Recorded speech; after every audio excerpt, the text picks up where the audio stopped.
a question for you. Are you talking in the client's language? Hello, my name is Greg Story. I'm the president of Dale Carnegie Training here in Japan. We're coming to you from the High Performance Center in Akasaka in Tokyo. And when I say language, I don't mean, are you speaking Japanese, or are you speaking English or French or whatever language it might be. I'm talking about the language that they prefer to speak. And by that I mean we all have different communication styles that we feel more comfortable with. The person we're dealing with might be a very time is money driven type of personality. They have got no spare time. They're fully focused on their task. They're always worried about how much time this is going to take. They make rapid decisions. They push hard all the time.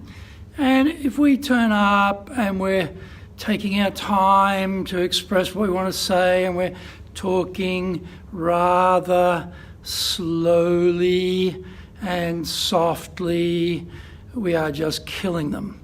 Because they're sitting there thinking, time is money. This person is killing me. They're wasting my time. Why don't they get to the point? Speed this up. Come on. We've got to get out of here.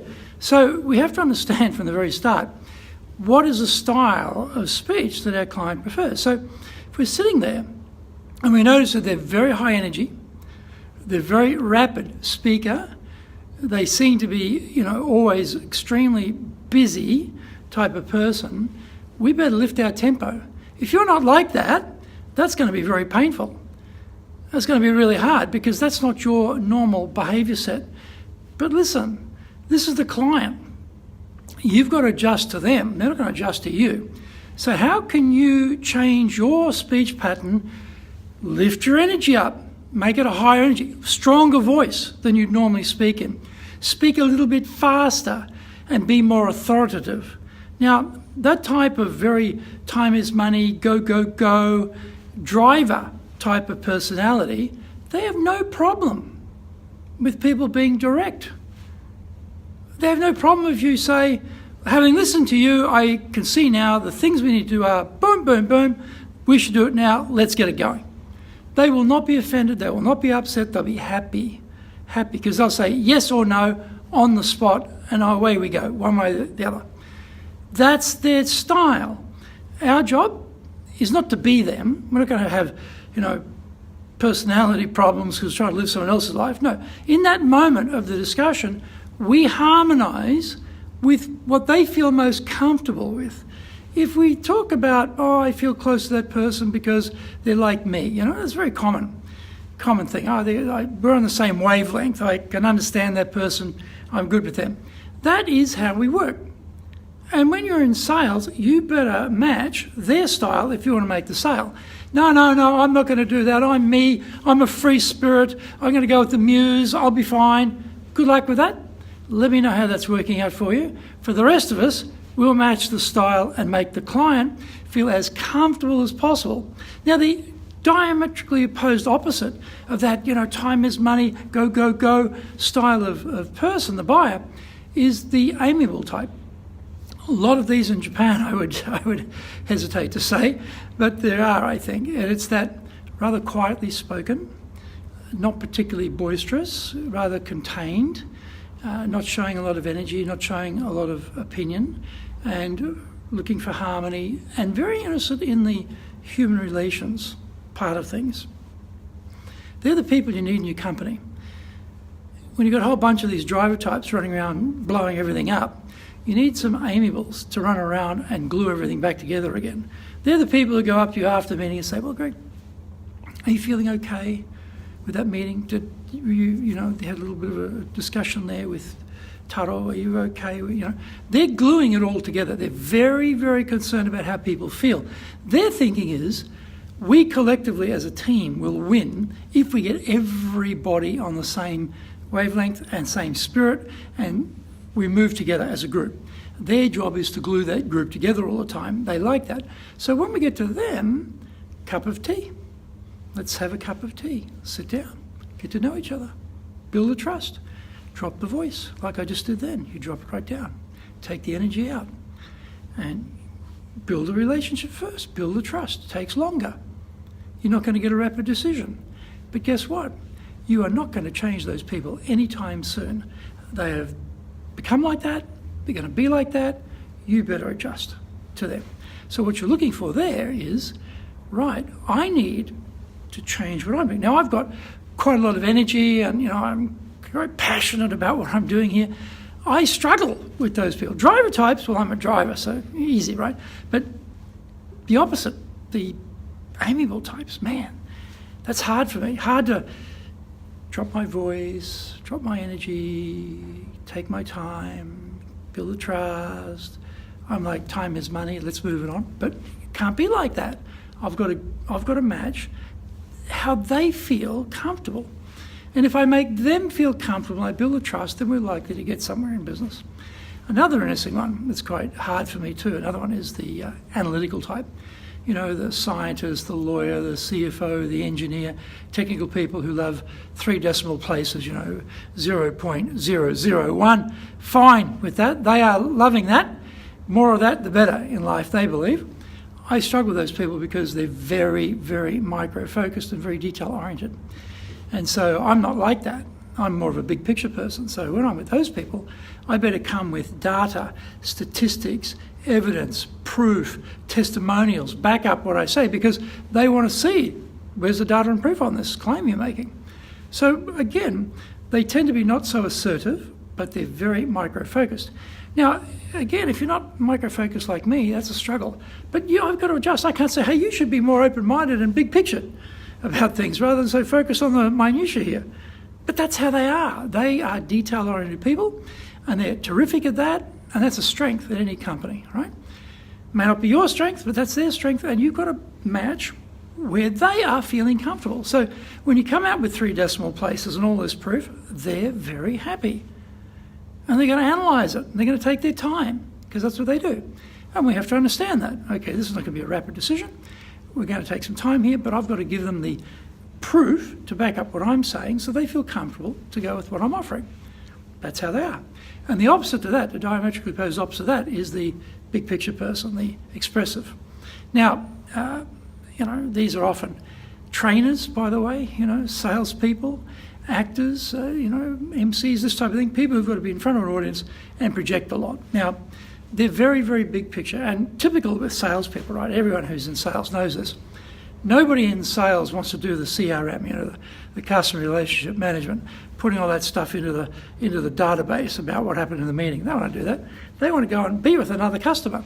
So this is the thing of the marketing part of it needs a detail orientation, but the salespeople have that big picture orientation. They don't like the detail, and they want to get away from that. How many forms I have to fill out? I don't want to fill out any forms. That's how they think. So again, with big picture people, don't kill them with 3 decimal places and lots of minor detail. Talk about how great it's going to be and how the future's looking bright and how we're going to have a big party after the big success, and that's what they're interested in. They love to be around people, they're very upbeat. So, if you're rather contained and rather considered and rather quiet, you better lift it up. You better lift it up in tempo. Voice, energy, get that energy up. Like the driver type, you've got to get that energy up. Stronger voice, more assertion. Yeah, talking about the future, telling stories about people, really getting the motivation going. That's how they work, right? That's how they work. So you've got to then switch gears and become like that. Now, in fact, we're all of these people ourselves. All of us. We have all of those orientations ourselves. But we tend to gravitate to one more than the others. Particularly when you're under stress, you tend to go to one more than the others. So, as a driver type, as a leader, I have to really constantly watch myself, because what works for me doesn't work for my team. If they're telling me something, and say it's a project they want approved, and they start, telling me the detail and within probably 5 seconds, I've already made a decision. Drivers, we make decisions quickly. Got enough information, like it, let's do it. Or no, I don't like that, we're not going to do it. But I can't say that. I can't say, right, we're done, yes. Even if I say yes, they're not happy. They're not happy because they didn't feel listened to. oh, my boss was so flippant, I really would put a lot of work into this presentation, and they just dismissed it and gave a flippant answer. They're not satisfied, right? So you've got to understand that for different people, you've got to adjust your behaviour, and we can adjust. Now, as a driver, I can become detail-oriented around the finances of the company. Get out the balance sheet, get out the P&L, go through those numbers. Do I like doing that? No. Do I want to do that for a full-time career? No. But in my role as a president, I need to look at the numbers, so I force myself to get in the weeds there with that type of detail for that particular purpose, right?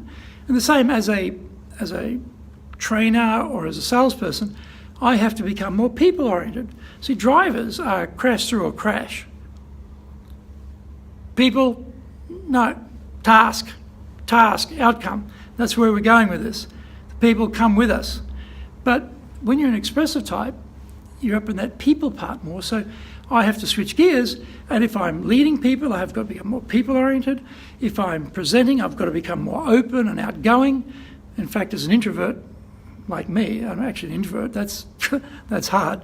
But you've got to be like that. In sales, you've got to come out more and be more energetic and more people-oriented, and the same if I'm leading people, right? Or I'm doing public speaking, whatever. So we're all of those different types. We're all driver, amiable, analytical, and expressive. However, we gravitate to one more than the other. And so when you're in sales, you've got to find out who you're dealing with here. How do you do that? Listen, watch, get them talking, and then you can observe what's their energy level like. Are they assertive or not so assertive?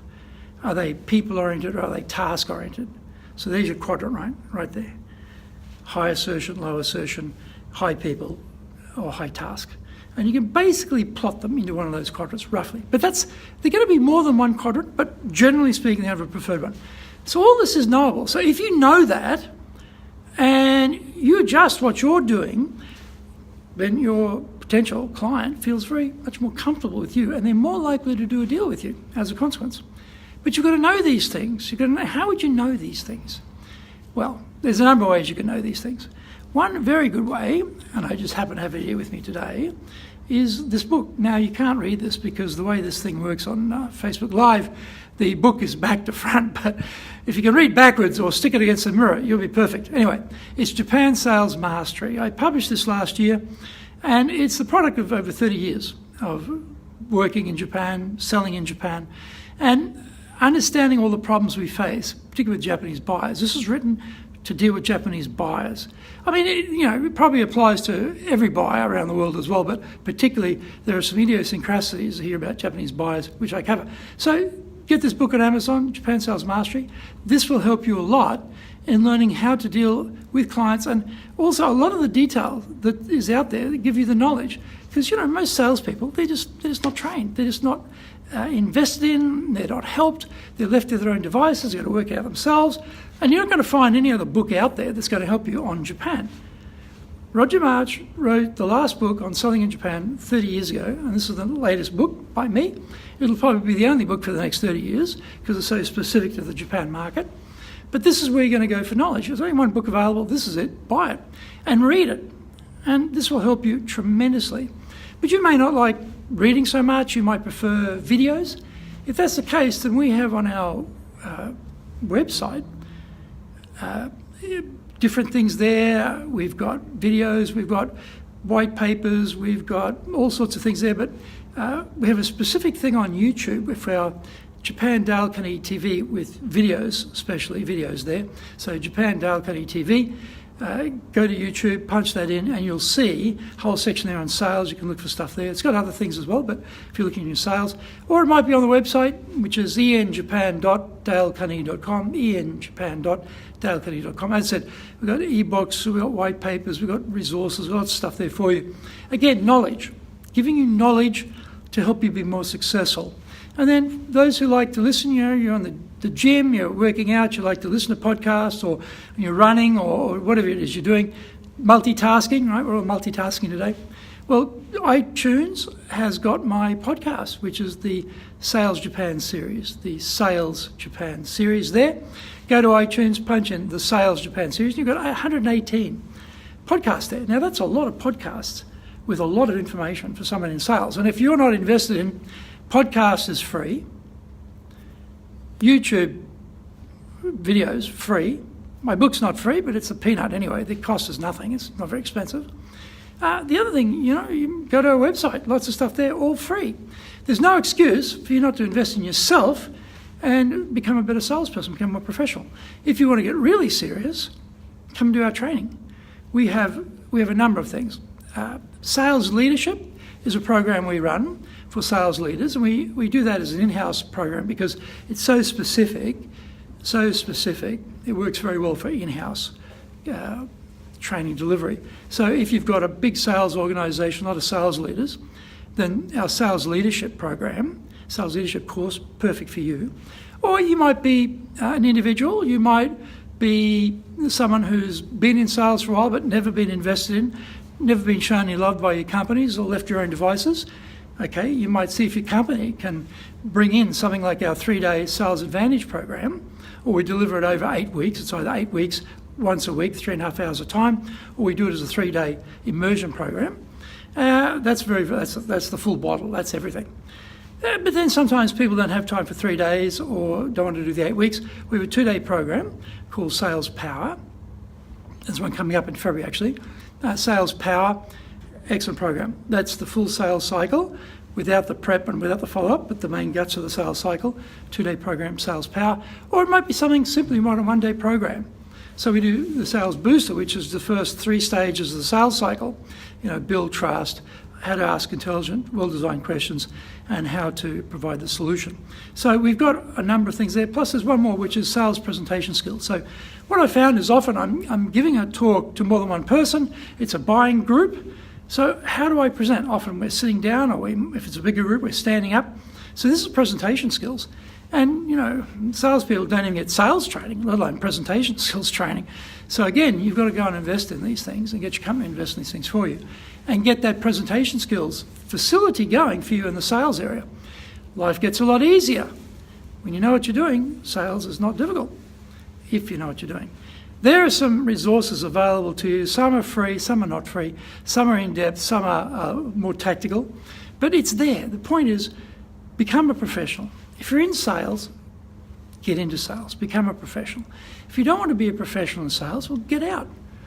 Because the rest of us don't want you in our group because you're just ruining it for everyone else because you're providing lousy service to clients, not in their best interests, and you're destroying the brand of salespeople. The true professionals have the client's interest at heart, and that is their number one priority, make the client successful. The true sales professionals, that is their main aim, make the client successful.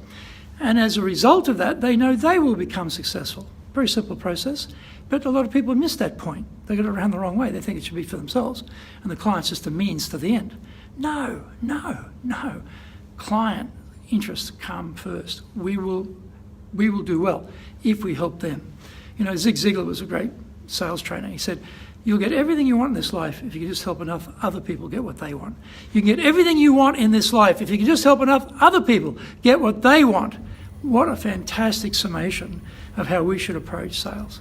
Let's get the clients get what they want, and then we'll get what we want. So good luck with professional selling. If you haven't been invested in, if you haven't been shown any love by your companies, talk to your HR people, talk to your boss.